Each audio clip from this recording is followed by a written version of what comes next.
What's up, y'all? It's your girl Nick, and I'm in the kitchen cooking. Happy Monday, by the way.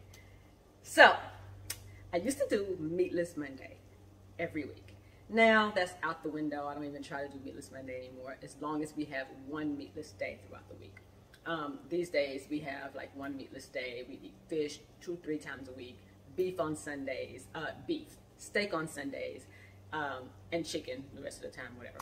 So anyway, the point is that we have steak on Sundays, and I almost always make too much food, so I always end up with leftover steak on Monday.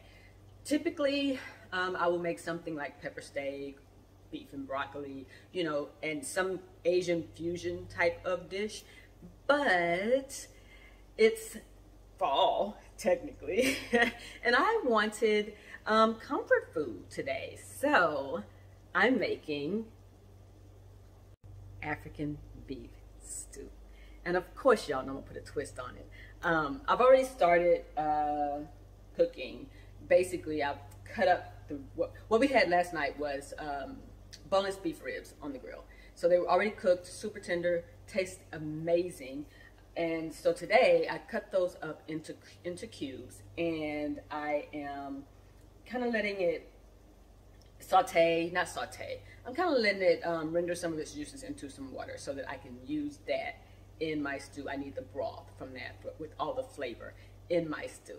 Let me show you that. But first, I need to come out of this sweatshirt because I'm going to be using some red palm oil and some other things that if I get it on this sweatshirt, I'm going to be so hurt, so hurt.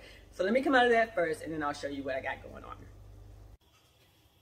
Okay, now, as usual, I'm just going to talk to you guys while I make this dish. So, first of all, let's talk about the difference between African beef stew and what we consider this beef stew here in America. So, first of all, it's not soupy. Our stews are thick and have lots of veg and things in them, but they're soupy compared to this. The consistency of this is more like a sauce, really. It's more like a sauce. But there is veg. The only difference is that the veg is pureed. So, handy dandy little food processor. I have some of my ingredients out here on the board. I am using, let's see if I can show you this in a good way. Hold on. All right, here we go. I have some tomatoes. These are plum tomatoes. I have some garlic, 2 cloves of garlic. I'm not using a lot of tomatoes. If I need more, I can grab them out of the fridge, but I will go easy at first and then work my way up if I need more. You can just use a can of diced tomatoes or tomato sauce, but you kind of want this to be thick. I have some onion. I'm going to put more onion in there, probably about a half of an onion. And then normally you would use Scotch bonnet peppers. I don't have those. These are jalapenos and serranos out of the garden. And then I have some thyme over there, and that's mustard greens. That's going to be part of my side. I'm going to combine mustard greens and kale. Then in terms of my oil, like I said, I'm using red palm oil, which there's a lot of controversy around, but make sure when you get palm oil, you get palm oil that is sustainably sourced.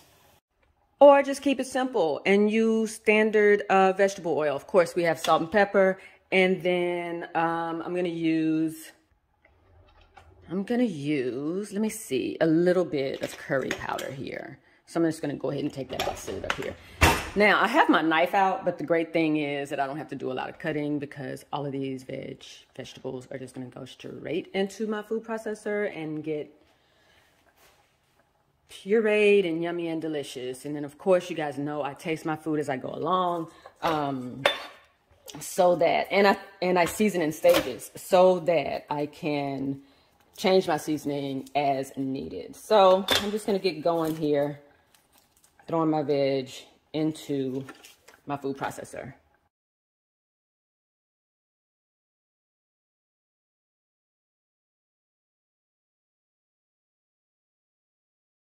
Okay, so I've pureed most of my veg, and this is very similar to how I would make salsa, except not as chunky. And I just wanted to spare you guys the noise of making that, and then taking the thyme off, the sprigs of thyme off the, I'm sorry, the leaves of the thyme off of the sprigs. Can be a tedious process, so I wanted to spare you that as well. So there you have it. That is my my vegetable puree.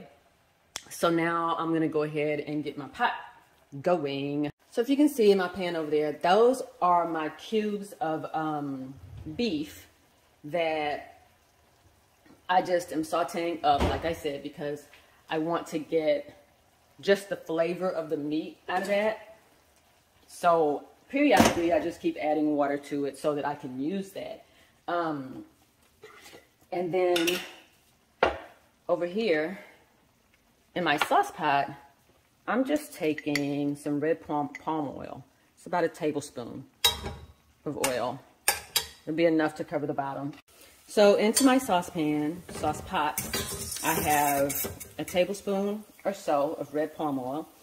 That is maybe about a quarter cup of onion, not much, and that's red onion. And then you could also use shallots. And then I have about a teaspoon or so of ginger, fresh ginger.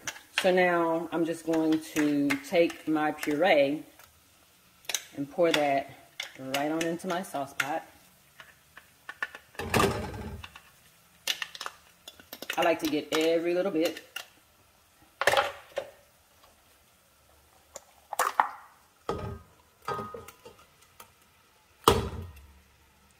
And then let that cook down. If I want to add in more tomatoes, this is the time. Now remember, we're going to be adding broth to this as well. One thing that this recipe does have in common with American style beef stew is that it normally takes a long time to cook. I'm talking an hour, 2 hours, maybe even 3 hours, because you have to boil the meat and then you have to fry everything. I'm challenging myself to make it in 30 minutes because it's a weeknight, number one.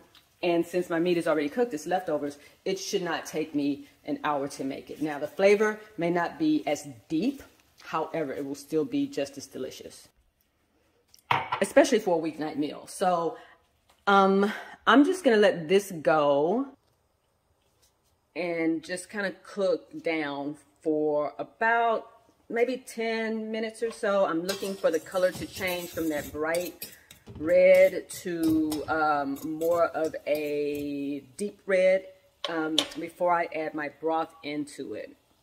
And once it gets to that color, I will go ahead and add my broth and probably my meat at the same time because it can all cook together. But right now, I'm going to go ahead and season it so that I can taste before we go. So salt, I'm going to do about a teaspoon. I'm eyeballing it. Not rocket science, just eyeball it. Same, about a teaspoon of pepper. And my favorite, oh, the smell is going to be amazing when this goes in. About a half a teaspoon of curry powder. Uh-oh, closed on me. There we go. That's all I'm going to do for now. And like I said, I'm just going to let it go for a good 10 minutes or so. That's what it's looking like now. Very yellow.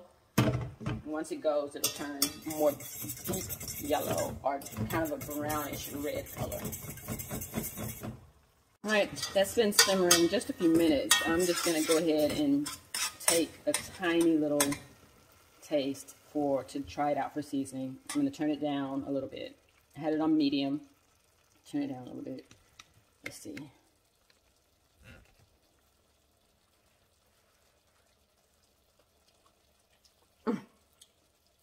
Flavor's dead on. Now this is spicy. You can leave out some of the pepper if you don't like spicy. We like it hot around here, so that's delicious.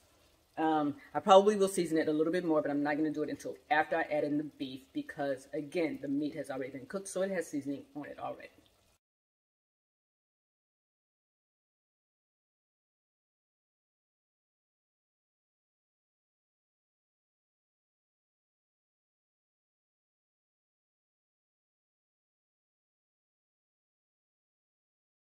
that is pretty much it, y'all. Now that I've added the meat and my liquid, I'm just gonna let this simmer on medium low. It's gonna get nice and thick. I added in that parsley. I don't know if you saw that. I added in that parsley and just stirring that in. And in true Southern fashion, I'm gonna use the pan that I used for the steak to make my greens, and I will be done. I'm just gonna taste one more time for seasoning, see if I need more salt or curry. I think just a wee bit more curry because I love that flavor. And then I'm also gonna add in just a dash, a tiny wee bit of brown sugar. And what this is gonna do basically is just counteract a little bit of that heat. I mean, when I tell you I'm adding the tiniest little bit, that's how much brown sugar I'm gonna add. That's what, maybe a teaspoon. And it's just gonna give it a depth of flavor because you will have that, it'll be like sweet heat. Okay, and like I said, that's it. I'm gonna get my greens going, and those should only take about 5 minutes because I like my greens to still be flavorful. I don't want them to be cooked to death. They're not gonna be smothered or anything like that, just really good. And then I'll show you guys what this looks like all plated up.